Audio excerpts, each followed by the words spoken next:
Just wanted to say hello and hope everyone's doing okay today. My name's Andrea Coronado. I'm Development and Communications Director here at Tip of the Mitt Watershed Council, and I will be facilitating today's Icebreaker series with Jeremy.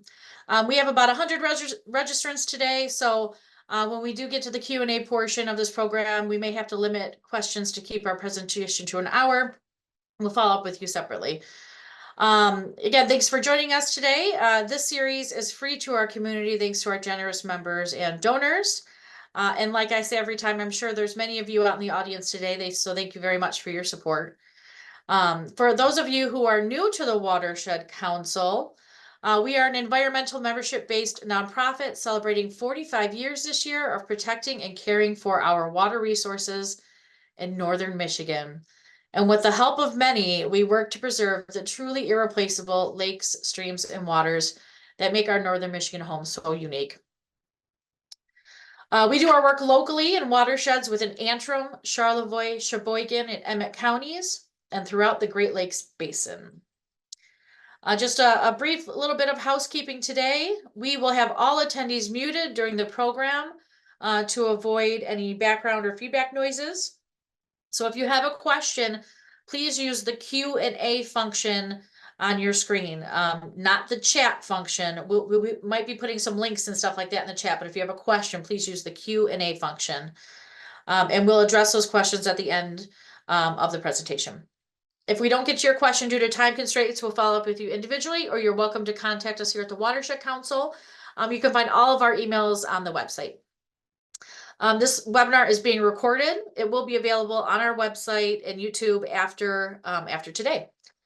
There'll be a survey at the end of the presentation today. It's going to pop up automatically, so we hope you take a minute to fill that out. We appreciate your feedback. And as always, virtual technology can go wrong. If we experience any technical difficulties during this presentation, we really appreciate your graciousness and patience as we work out any glitches. So now I'm thrilled to introduce our speaker, DNR wildlife biologist Jeremy Wood, who is going to give us an overview of a rising topic of conversation as they reestablish populations in Michigan, beavers. So Jeremy, I'm going to let you share your screen now and turn it over to you. All right, sounds good. Thanks, Andrea. Bear with me for a second here, folks.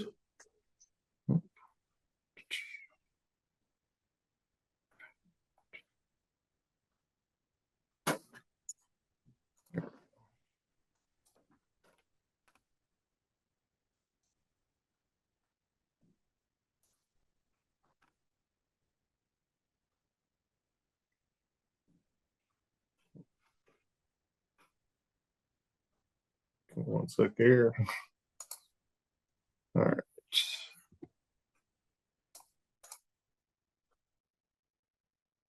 All right. Hopefully you're seeing my whole presentation now, not just my review notes. I'll give you a thumbs up, Jeremy. All right. Thanks, Andrea. Appreciate that. So yeah, as Andrea mentioned, my name's Jeremy Wood.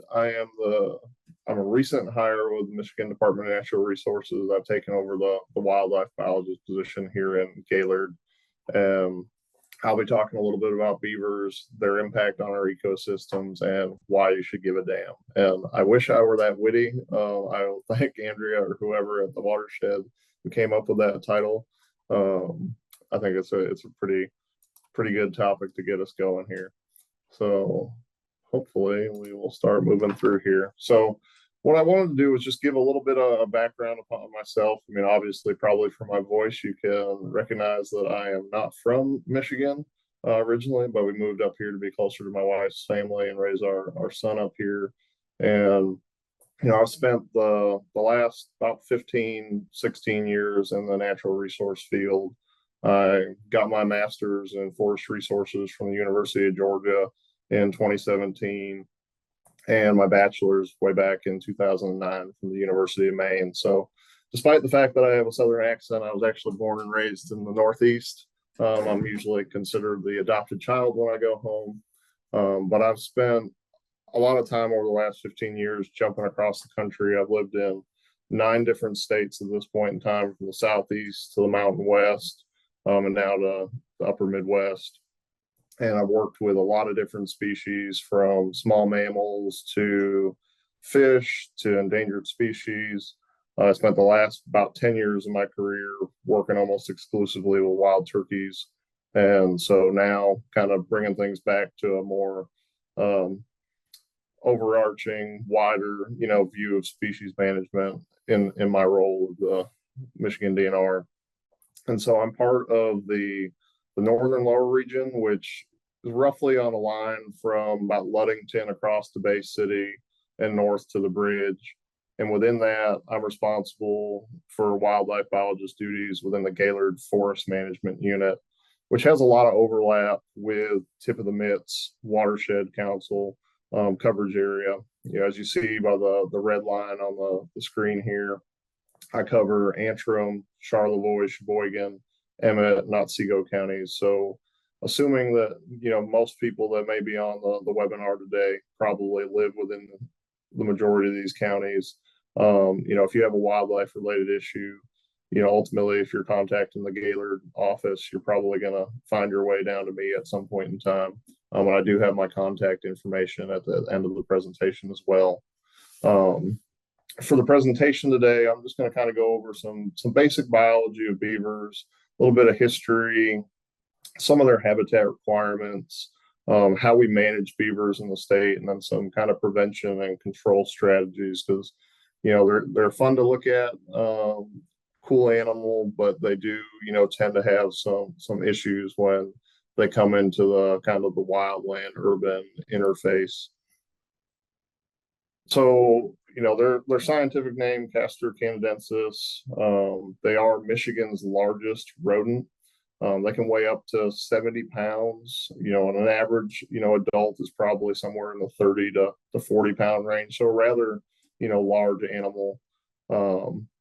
They tend to be monogamous and have really strong familial relationships. The young often stay with their parents in their territories for 2 to 3 years and kind of help with maintenance of the system. The adults, they will have a single litter, each year, somewhere between 3 to 6 pups, kits. And as those age, after about 2 to 3 years, they'll start to move on to their own new territories, and they may travel some fairly long distances in search of mates and in new territories. So that, and there lies some of the issues that come about with them as as they move into new territories. You may buy a property that has some water in it cutting through it, and you don't have beavers now, but potentially if there's conditions that are suitable there, beavers may move in time. And it's a fairly vulnerable time period for them. That's they tend to be a little bit more vulnerable to predation during that time. So there can be a lot of loss during that kind of transition period. But then once they establish, a territory, their mortality rate tends to decline some. Adults will maintain their home territory for a fairly long time until conditions no longer are suitable. And at that point in time, they'll need to shift within the system and create new dams, new ponds, and things like that. And we'll touch on that here in a little bit. They're also, like a lot of rodents, or all rodents, their incisors grow continuously. So that's the big teeth in the front that they use to chew on things like trees, and so they constantly need to wear those down. They're semi-aquatic, so when you look at a beaver, they're built to be both on land and in the water. Their ears and their nose close while they're diving under the water. Their lips close behind those incisors, so that they're not just sucking in water all the time while they're trying to chew under the water. They have hind web feet to allow them to swim fairly well, along with a broad flat tail that provides some steering and balance for swimming, speed. And also they use that for communication. If you ever heard a tail slap on the river, they're using that to communicate with others and signal danger, things like that. And they're also, they're a fur bearer. Beavers played a significant role in the kind of the history of Michigan and Western expansion. They've been valued for their pelts, the fur. So the fur industry, particularly like beaver felt hats, were a big driver of early settlement, and early economies were based on that trade.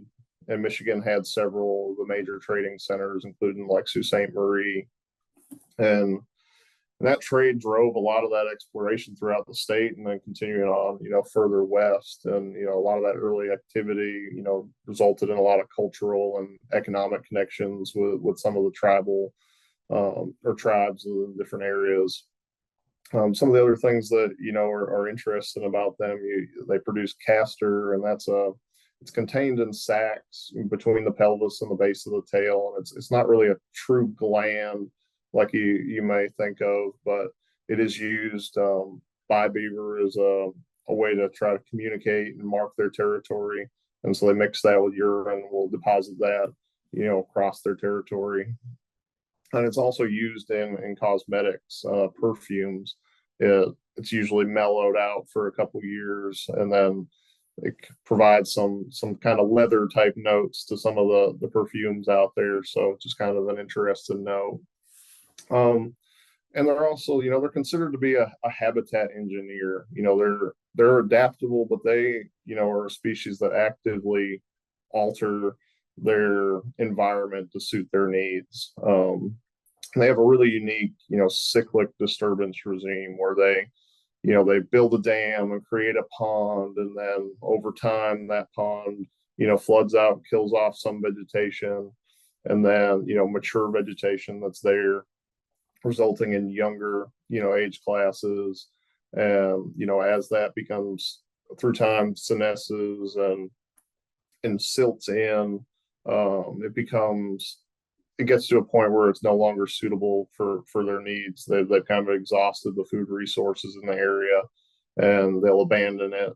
And eventually, that will senesce or age out, and you'll get more mature trees, or the dam may be breached and go back to a more riverine type system. So, when we think about beavers, we think about a lot of fairly obvious signs on the landscape that we see. Chewing and felling trees being one of those. And, people want to understand, why do they do that? What's the desire, the driver there? In some cases it's for construction materials. They're going to use those trees or young woody stems to, build dams, to build lodges, which we'll touch on here in a minute. And they have a preference for, deciduous trees and shrubs like aspen, birch, cottonwoods, willows. Some of these are their primary food sources. And their primary foods themselves, they tend to focus on the inner bark of those trees, the buds and the twigs. And they'll actually cache some of that underneath the water for access into the wintertime when, particularly up here in northern Michigan, where you're iced up for a long period of time. It's not easy to move about and find fresh green forage. So they'll actively cache that during the year for this time of year. And they also, do that to create suitable conditions. So, large mature trees have very, very large canopies and shade out a lot of the understory. So, they'll take down very large trees to get sunlight onto the ground to stimulate a lot of that herbaceous and aquatic plant growth to produce food, through time.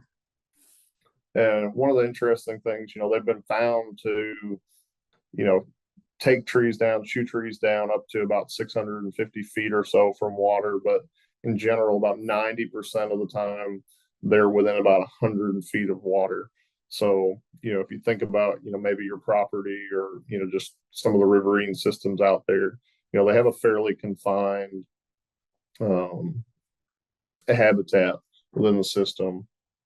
And, obviously, tooth wear is a big thing. We talked about their teeth grow continuously, or at least their incisors grow continuously. So this is a way to help wear those teeth down so they don't just keep growing and growing and growing. Some people have said that, it's like they have OCD. They can't stop. They just need to drop almost every tree they can. Um, Another, easily identified thing on the landscape is dams. They do build dams. They dam up creeks, culverts, all sorts of different things. And this is one of the most notable and recognizable ways that they manipulate and create habitat by to create suitable conditions. So one of the main things that they're doing there is trying to manipulate the water depth. So they're trying to provide themselves access for their lodges, to go in from underneath the water that they can avoid predators. This provides access below the ice. It also provides access to food. So, as the water level comes up, they're allowed or able to access areas that they otherwise wouldn't have been able to access previous. Also stimulates, again, both that emergent and submergent vegetation as well. So, as that water level comes up and they remove that canopy cover, the sunlight's getting in there. They're producing a lot of vegetation is being produced that they have ready access to.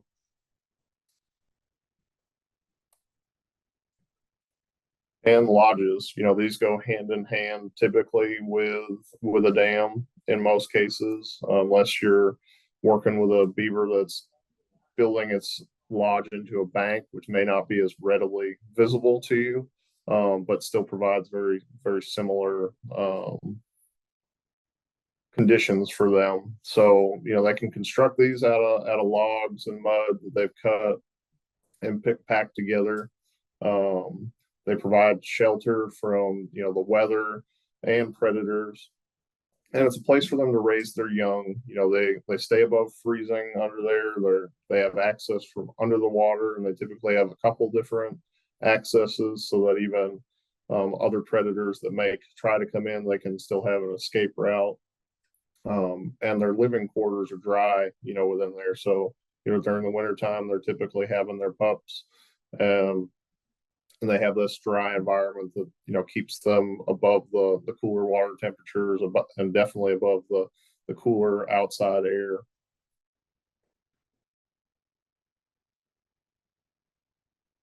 And so you hear from a lot of folks, that can be disgruntled with beavers and the conditions that they create or the damage that they may instill, but there is a lot of ecological and social benefits related to beavers. And so, and it's really cool and uncommon to, have a species that directly manipulates their conditions to suit their needs, unlike beavers do. There's not a lot of other species that manipulate the environment in this way.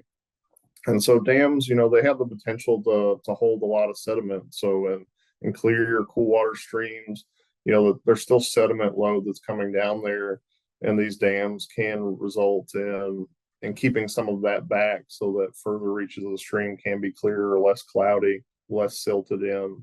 The problem with that, though, is that, when you do lose a dam, it can silt in long stretches because there'll be a lot of buildup over time, depending on how long that dam has been in place, which can have, some negative impacts for some fish species, particularly spawning beds for trout, things like that.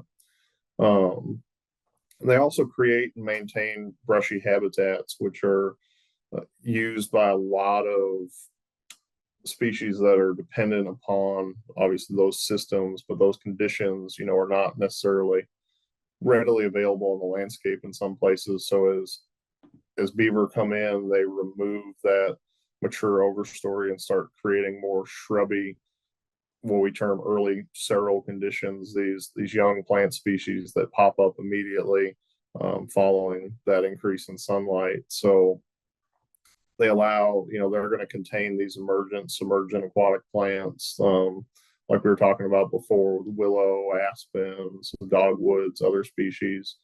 Because of this, because they create these conditions, they're managed as a featured species on public lands in the state due to this important role they have providing, creating this habitat.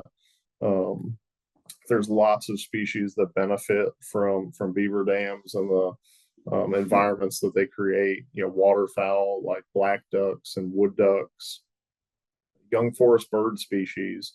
So if you're any of you on here are birders, species like yellow warblers, common yellow throat, chestnut-sided warblers, towhees, some of even game birds, American woodcock, ruffed grouse, are tied to some of the wet meadows that extend along the periphery of these ponds. Red-shouldered hawks benefit from these wet meadows. They prefer them for foraging for mice and other small mammals. And also, not necessarily in our area of the state, but moose, benefit from these systems as well. Reptiles and amphibians are really benefited from them. They provide a lot of, space for reproduction and laying egg masses, things like that, and just environments that they can spend their time going readily in and out of. Invertebrates, there's lots of insect species that provide forage for, again, a lot of the other species we talked about before, but make use of the different structure that's there. And fish, there's a lot of folks will talk about, some of the maybe the damaging impacts that can be provided to species like trout, potential water warming of due to ponds that are in there. But actually, early on with the establishment of a dam and deep water coming in, that's still relatively cool water, provides some refugia for trout during warmer periods of the year. But over time, as that dam and system ages, that can become more of a problem. And so we swing the other way to talk a little bit about some of the concerns that are generated from them. And dams do manipulate stream dynamics. They change, a very high flowing system potentially to a much slower moving system. And then that water backs up its flooding vegetation, which can negatively impact particularly mature trees through, just direct stress that potentially can cause them to die out and drop out. Or, like this picture, beavers may come up and actually actively remove those trees to put that sunlight on the ground. That sediment continues to build up over time. So, once that dam's in place, every day there's more and more sediment building up. So at some point in time, that builds up to a point that's no longer, beneficial for, cooler water species. That water is going to get more baked by the sun, and then it's going to be less desirable for trout and some cooler water species to inhabit. Same thing for species that require more kind of rocky substrate. So like I said, that's resulting in a loss of habitat there for those species. And then probably the biggest thing, and probably what concerns folks the most, when they think about turkeys. Sorry, there's my past experience coming out. Beavers, that plugging culverts, infrastructure damage. So when they come in and they put a lot of material in and around a culvert or build a dam below a road so that the water begins to back up over the road, that's when you start having some significant issues with people and beavers.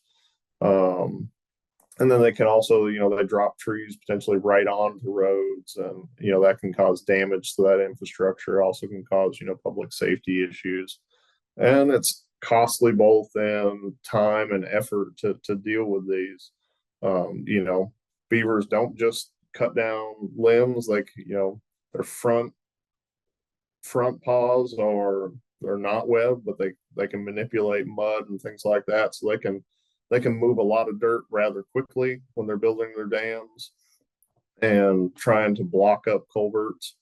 So they produce a lot of material in a relatively short period of time, which can take managers, landowners a lot of time to deal with. And depending on how you deal with it, you need to, especially with removals of material, you have to do it slowly because of some of those potential impacts to sedimentation downstream. It's potentially silting things in. So again, that could be repeated time and effort to go in and take things down slowly. And we'll touch on, dam removal towards the end of this presentation. But so from there, how are beavers managed in Michigan? We do that through several ways, and I'll touch on, harvest and control and prevention here. But, primarily, as I indicated earlier, beavers are a fur bearer, classified as a fur bearer in the state. So they're managed through recreational trapping. And there's regulated seasons out there that are designed to sustain populations in balance with competing interests and in an ecologically responsible way. So it's not just a free for all out there. And seasons are typically time when prime is at its fur, so that those pelts can be utilized, get the best kind of bang for the buck for them, as well as the meat and other parts, and also to help aid in reducing some of that conflict, keeping those at maybe a more socially acceptable level. The state itself is split into 3 management units. In our area, we're in Unit B, which has a season that runs from November 1st to April 26th. So there's still about 2 months left of the season here. There is no limit for take. Methods of take typically are using the use of foothold traps, body gripping traps, or snares. And landowners or folks that may be out trapping on public lands, required to have their base license, which is about $11, and their fur harvester's license, which is $15.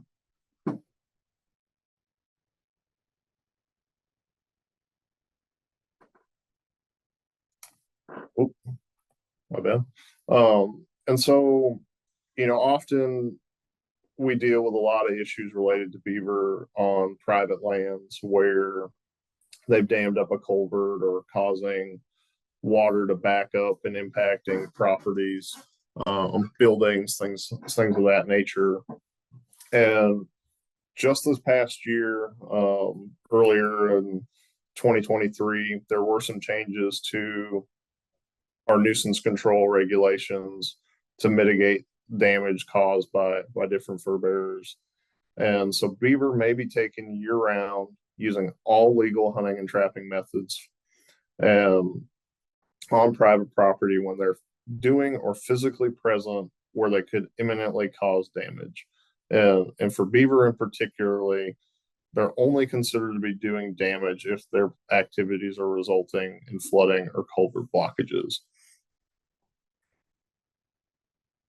So as far as the options for how to deal with these species as a nuisance, trapping is obviously the number one means. That is what we use during the regulated trapping season and where we try to focus most effort, but invariably issues pop up at other times of the year. And so as landowners, you have the ability, if they are causing flooding and blocking culverts, things of that nature, to remove those throughout the year. If you are not a trapper yourself, there are resources available that I believe will get dropped into the chat here.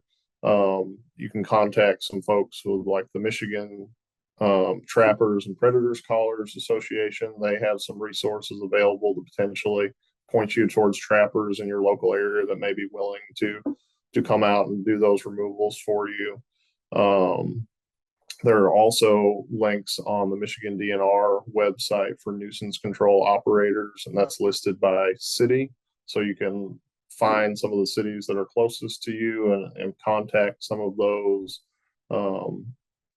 control operators and see if they are able to assist you with trapping and removing beavers as well.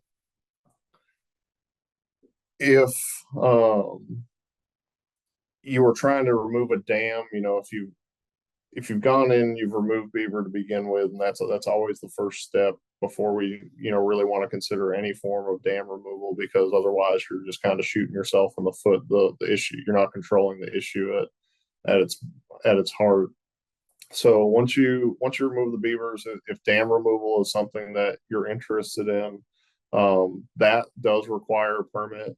And depending on the type of dam removal you're doing, that may require you just to go through local biologists, wildlife biologists, fisheries biologists to verify that there's no problems and get a written permit from them. So, in this area, it would be myself, and then we have some different fisheries biologists depending on the individual watersheds that you are in out here. But if you need to do any form of mechanical removal, bringing in heavy equipment, things like that, that needs to go through the Michigan Department of Environment, Great Lakes, and Energy, otherwise known as Eagle. And they have a permit that's available. And I apologize, I forgot to get the link for their website to where you can sign up, make an account, and request that. But you'll need to go through there, and that will require review by their staff. That will also likely be kicked out to wildlife biologists, fisheries biologists in the area, just to make sure there's no overarching environmental concerns. We'll bring that equipment in, or recommendations on how that would need to be done before you're authorized to do that. And lastly, I'm going to touch a bit on that prevention side of things, because beavers, if you've got property and it's wetland in nature, and if it provides suitable conditions, you've had issues with beavers in the past, you're likely to continue to have beaver issues in the future. So, sometimes you may need to learn to live with some of the conditions that beavers create on your property, but you don't necessarily want it to expand into larger areas or impact more timber, things of that nature.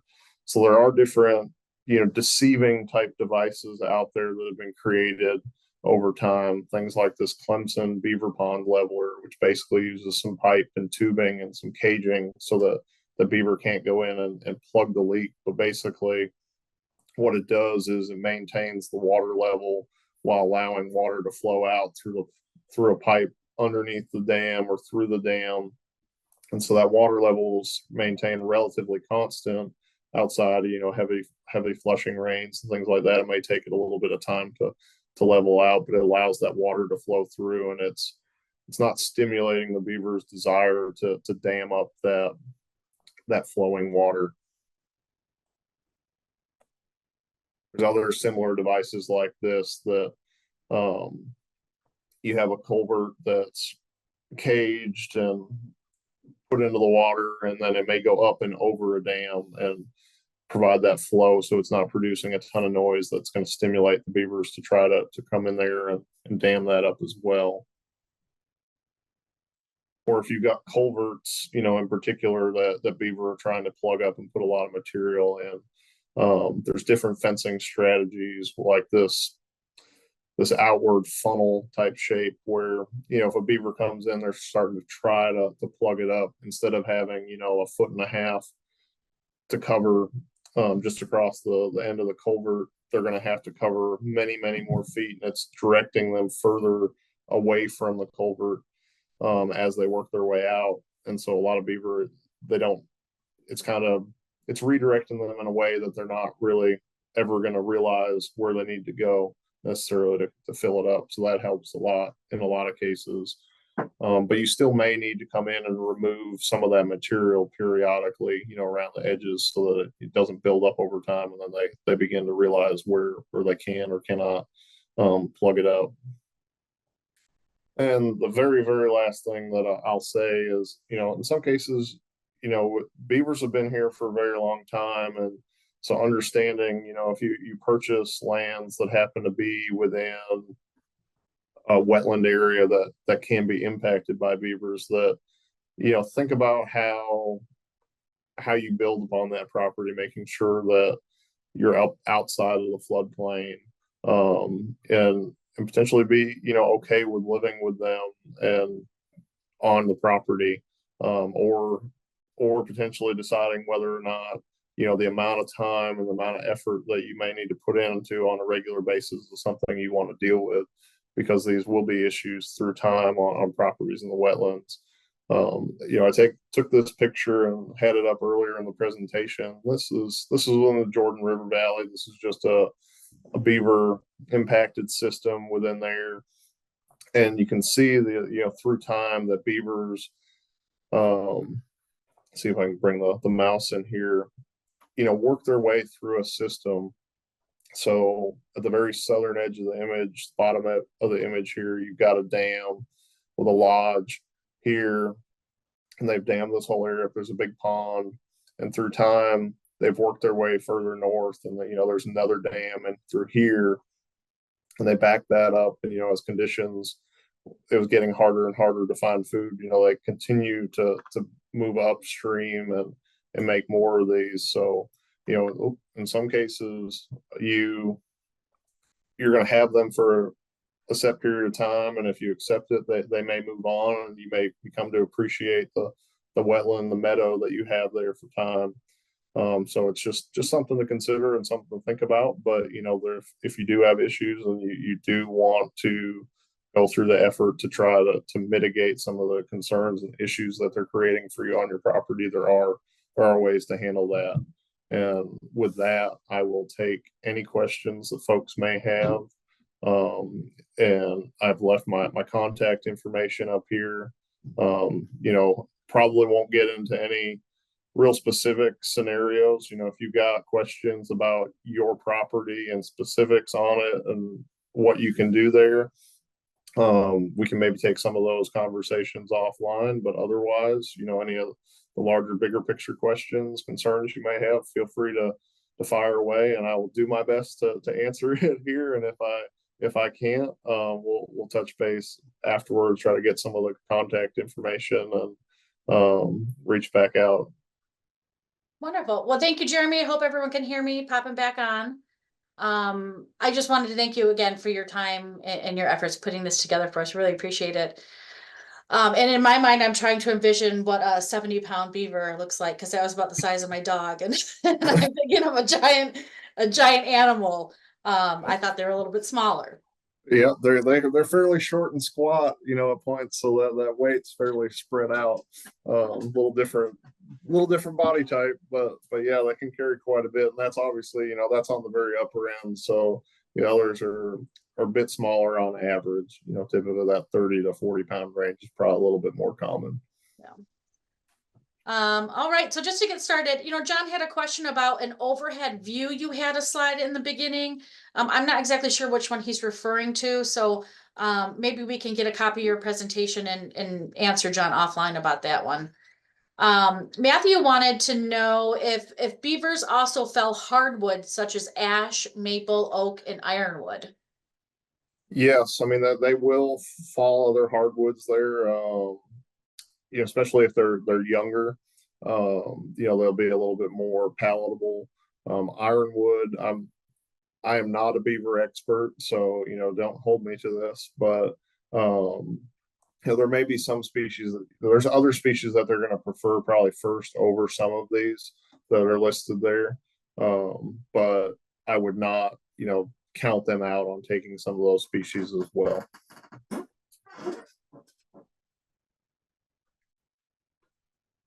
Oh, I think you're Yeah, muted. sorry, I'm trying to mute myself between because we've got a little construction going on in our building, and I'm hoping the noise isn't interfering. How do beavers make their dams so strong? I've taken a few down and am amazed at how complex the interweaving of branches is. Yeah, I mean it's impressive, for as small an animal as they are. I mean they pull much more than their weight, you'd expect. Like I said, they can move a lot of dirt. They're not just moving branches, so they'll interweave. They seem to know exactly where those trees are, those branches, and where they want them, and then they can intermix that with mud and things like that. And then, as an individual trying to go in there and remove those, that is a incredible feat to have to overcome, and it's not easy for us. We're not as adapted to have to deal with that. So yeah, more power to you to be able to go in there and deal with that. And then Brian has a question which breaks my heart because the world is a cruel place. But he's just questioning, is trapping beavers a cruel way to take them? I understand there's lots of concerns from folks around trapping, and there's lots of misconceptions out there as what trapping is and what it isn't. And so, as I mentioned, the traps themselves have gone through a fairly rigorous vetting process. And, it's been a while since I've taken a trapping workshop, but those go through their specific standards that those traps need to meet. Um, for whether it's a live trap and how it holds it so that it's not causing too much damage to a paw and things of that nature. If it's a body gripping or a lethal style trap, that needs to have a certain amount of pressure per square inch so that take is quick, that it's not suffering in that trap for a long period of time. So no, I would say that it is not a cruel way to take them. I mean, some people would argue that, but, at the end of the day, you are obviously removing, a life from the system, so that, you don't take that lightly. But, these are as efficient of a means to remove them. And they've gone through that rigorous testing to make sure that what is being used is doing that in as humanely a way as possible. Mel wants to know if you guys have an idea of how many beaver there are in the state or like various regions of the state, and how many are taken a year. I do not believe there are any true population estimates in the state. I do not have the figures off the top of my head as far as how many are taken per year, but we do trapping surveys annually, and those numbers are there. So might be able to either follow up with me, shoot me an email, and I may be able to get that info to you that way. Thanks, Jeremy. Yeah, After we get offline. thank you. Dan, who's in Canada, he says, thanks. In Ontario, we are limited to a quota system when harvesting beaver. With an open bag limit in Michigan, is there a limit on the number of trappers that can harvest in any given area? And thanks you for your great presentation. Yeah. No, thanks. So Dan, is with that, there is no limit on the number of trappers that can harvest in any given area. Particularly public lands, they're open to everybody. So multiple trappers may be within an area. There may, I'm sure there are disputes at point in time with multiple people potentially running trap lines, things like that in an area. But, trapping in and of itself is something, along with hunting, that's generally declined over the years in the U.S. and within Michigan. So there's less and less trappers on the landscape. So typically, I don't think many folks are running into that issue where there's too many folks out there that they're competing with.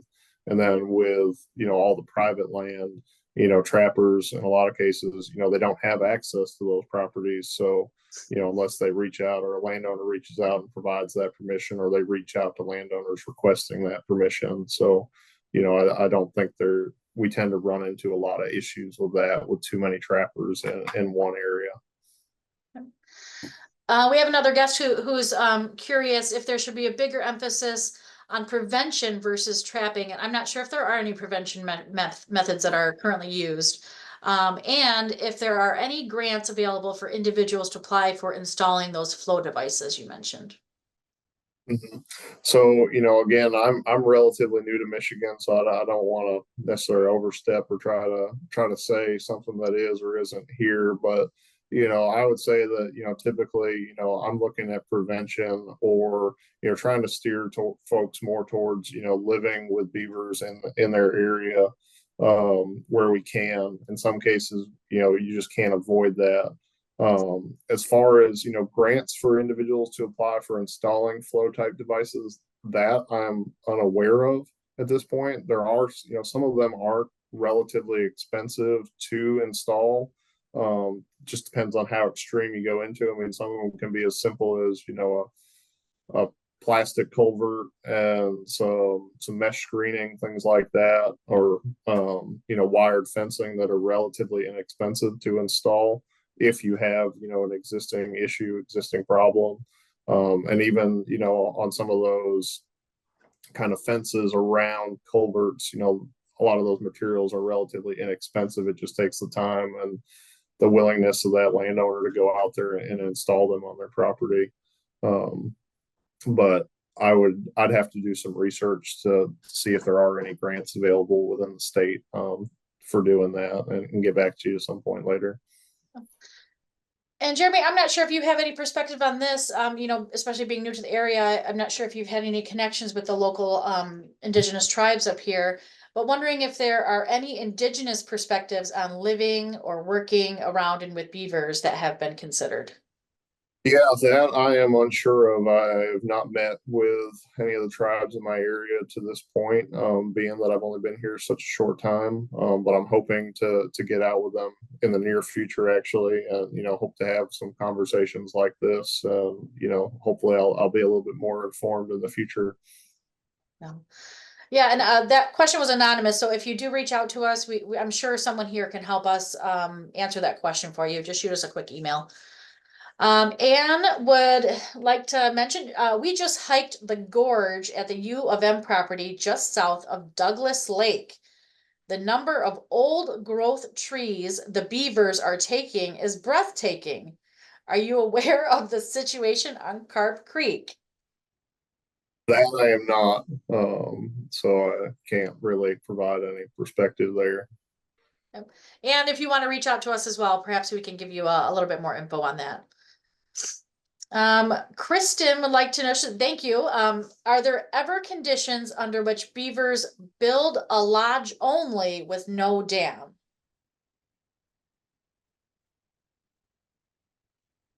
I'm not aware, but it's possible that dam may be further downstream, or that they built that first if the conditions are suitable in the area that they're at and they're getting materials nearby. But again, I'm not a beaver expert. I am relatively new to the area, so this was a good means for me to do a lot of research prior to this presentation, but that is not something that I came across as I was getting prepared for this. But I'd happy to point you towards our fur bearer biologist. He may be able to provide some better answers for that. Thanks, Jeremy.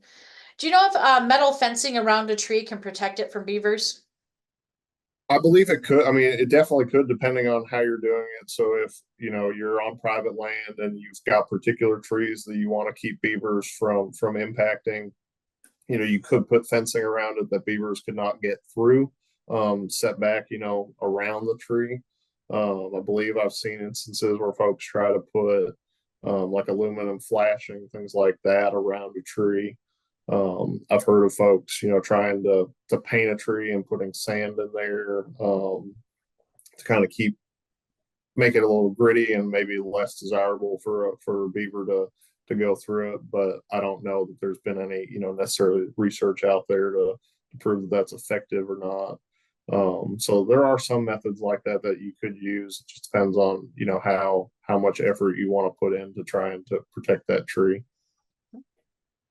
And just to play off what you just mentioned, and I can neither recommend nor say this works or not, but we did have a comment that beavers chewed down a bunch of oaks in one of their parks and they started painting the trunks with paint mixed with sand, like you mentioned, and that seemed to work. So, let's see.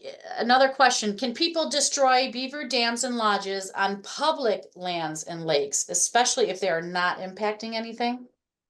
So I'll hit the first part of the question, and yes, in some cases, beaver dams and lodges potentially could be removed on public lands, especially if they're causing impacts to surrounding private lands or infrastructure. There are times in which even as a public land manager, that in general would try to manage for beavers and to maintain beavers on the landscape, that we still may need to remove some in some cases to protect infrastructure and things of that nature. If they're not necessarily impacting anything in general, we would not authorize any sort of removal for those. So, potentially individuals doing that removal, which obviously would be not permitted. It's not legal to do so without a permit. So no, that they should not be destroying beaver dams and lodges on public lands, especially if they're not impacting anything. And I'm not sure if you know the difference or not between these, but someone was asking about the differences between the more well-known round top dens versus bank dens. Yeah, so again, I'm not a beaver expert here, but the traditional kind of the round top den, which is essentially what you see in the image on the screen here. It's a little bit harder to see with the snow, but this is above the dam. So basically, from when I took this picture, this dam is, or this lodge is just above or just upstream from the dam. They take all of those materials, sticks and mud, and build up that mounded shape. And then they have tunnels that they've dug to access an inner chamber to the lodge. So this is something that they've completely had to construct from scratch in most cases. Whereas a den that happens to be in a bank is taking advantage of some soil conditions that are there. In some cases, they're still going to build up limbs and things like that around the entrances and kind of build off of the bank itself, but they're digging up into the actual bank substrate, removing that, probably using that to help pack in and around the limbs that they're helping to build that up with, and then they create their dry space within that bank as opposed to within this more mounded lodge. I'm afraid to know the answer to this, but I could probably guess what it is. After trapping beavers, are they removed to a new location or are they killed on site? They are killed on site typically, so or in basically exclusively. So many of those trapping methods outside of foothold traps are lethal means to remove the beaver, so the beaver is not alive when the trapper comes to the site. If it is in like a foothold style trap, they would also potentially be carrying along, like a 22 long rifle, or a small handgun to dispatch the beaver, and then they remove them from the area at that point in time. This next question from an anonymous guest, I'm going to save for the end because it's going to ask you to go back through your slides. So I'm Okay. going to skip ahead one. Okay.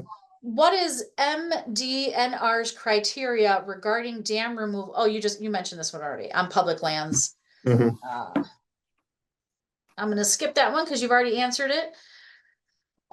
Royce wants to know if there's anything you can spray on the trees that deters them, like a predator scent or anything like that. That I'm not aware of. Again, I think that gets back to the potential for painting and putting some sort of grit in that paint that may dissuade them from continuing. They're probably still going to attempt to try to chew on the tree, but that may result in enough of a hindrance to them that they may stop doing that. But again, I do not know that in practice, so I can't neither say it works or it doesn't. Okay. This is a really kind of a long question, so I'm hoping I can get through it. And it talks about how this relates to climate change. Um, Lindsay asks, U of M Biostation in Pellston developed a beaver deceiver that they installed in Carp Creek Culvert. As biologists and climate mitigation specialists, they are working from a framework in acknowledgement that beavers are inextricably connected to water quality and fish and wildlife habitat. All of these BMPs appear to come from Washington State, and the preservation of salmon and the beavers are all connected. The Soils for Salmon Washington State campaign was also connected to salmon habitat. How could these lessons be applicable to mitigate climate change and managing beaver populations locally? I'm sure there's a lot of analogs there. I mean, Western salmon populations, very tied to a lot of the cold water environments they have out there. And, I'm sure as many of you are aware, probably more so than me, that, we have a lot of cold water environments in here or in northern Michigan that support trout populations. Um, so there's probably, definitely some overlap there. I'm not familiar with the BMPs that came out of that. So I'd have to review them before providing, truly any comment on them. But be happy to try to take a look. Mhm. This question, what are your thoughts on removing beaver from the landscape and then placing man-made woody debris structures in rivers for fish habitat? Doesn't it seem like folks are removing beavers and then expending money and time to replace time placing wood in rivers, some things that beavers do naturally? Yeah, I mean, in general, like I mentioned earlier, my mindset is, beavers are naturally a part of the landscape, and um, that's what they do. They put woody debris down that provides habitat for a lot of different species. So, where we can, that it's socially acceptable, and or if it's on public lands that we don't have to worry about having any sort of infrastructure like issues that but yeah, that would be the course of action that we allow those beavers to do what they're doing and allow those systems to remain natural. Because like I mentioned, early on that it's a cyclic regime, so over time that may impact some species negatively for a period, but as things senesce or the dam's abandoned, beavers may be trapped out, dam may be breached, things like that it comes back around and it provides habitat for other species. So it's dynamic. It's not something that's always going to be a constant through time. And then our last question before we switch back through your slides, and then we're going to have to wrap it up because we're getting pretty close. You kind of touched on this earlier about lodges without dams. Mike is asking on larger streams that would be difficult to dam, would they simply build lodges? For example, the Boardman Ottaway.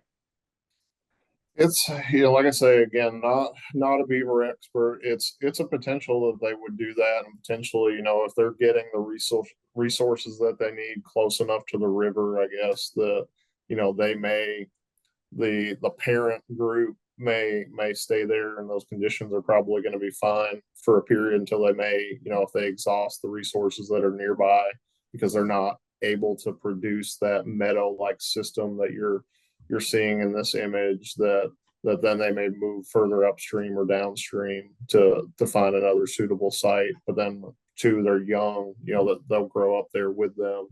They may then move on and find sites more like what this is and build that traditional dam lodge type system. Okay. And then if you wouldn't mind quickly, just to wrap up, someone was asking you if you could show the satellite image of the flooded area again and Yeah, perhaps so show them how to look for patterns to guess where beaver activity might be. yeah, and so this is obviously a fairly, clear cut example. I happened to be out there. I was looking, I saw the dam, saw the lodge actually, and that's where I gathered some of the pictures that I took for this presentation. But pulling it up on the aerial image, it was quite obvious that something was going on here. Seeing this trend from being a relatively marshy looking system, and then you have these pockets of water. So, you know, not every sign of beaver is going to be as clear cut as this, and this isn't necessarily the best map to try to identify some other things that you could look for. But if you look at kind of a riverine system, creek, and you notice that there's not a lot of mature trees, it looks like it's more meadow like herbaceous type plants and grasses. That may be one sign to look at.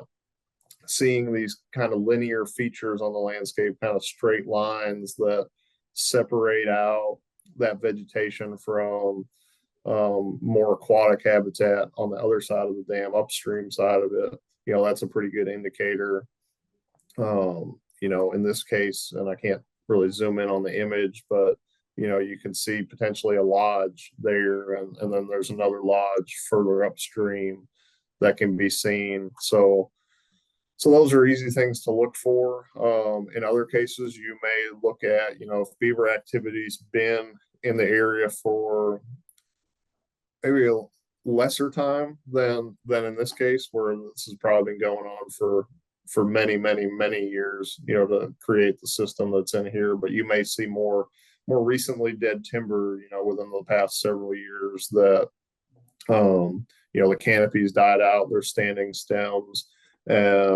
it appears that it's also wet underneath there, so that may be a sign. You may not be able to readily pick out a dam, in that system at this point in time until a lot of those trees drop out. But those are some of the things that you could look for, and I'm sure there are some others out there, but these will be some quick and easy ones on the landscape. All right, well, that wraps us up for today. Jeremy, again, I just want to thank you so much for being here. Welcome to Michigan and to our community. I hope I get to meet you in person sometime. We can't thank you enough for joining us today. I think this is the most questions we've ever had after a session. So thanks for being willing to sit in the hot seat and answer the questions you could. We really appreciate it. Yeah, no problem. Thanks for having me. Appreciate it. Like I said, for anybody that has questions, my contact information is back up there on the screen. Feel free to jot those down, reach out. I'd be happy to work through anything with you or any questions that you may have. Thank you. Yes. Again, if there were any questions I missed or didn't answer fully, please feel free to reach out to Jeremy. His email's there, or to us at the Watershed Council. Would be happy to follow up with you. Just to close us up and say goodbye. This is our second to last lecture, so we have one remaining in 2 weeks on the 21st. It's trash fishing, a new way to reel in the catch of the day with Tom Nardone. It should hopefully give us some inspiring and exciting ideas to find fun ways to clean up our waters where we live. And of course, everything we do is possible thanks to our volunteers and members. So if you're interested in becoming a volunteer, especially we're looking for some volunteer stream and lake monitors, please reach out to us. And your support funds everything we do. So please consider becoming a member if you're not, or rejoining or renewing your membership to help us continue our programs in Northern Michigan. Thank you again, Jeremy. And anything else, please follow up with us. You guys enjoy the rest of your day. All right, thanks, Andrea. Have a good one. Thank you.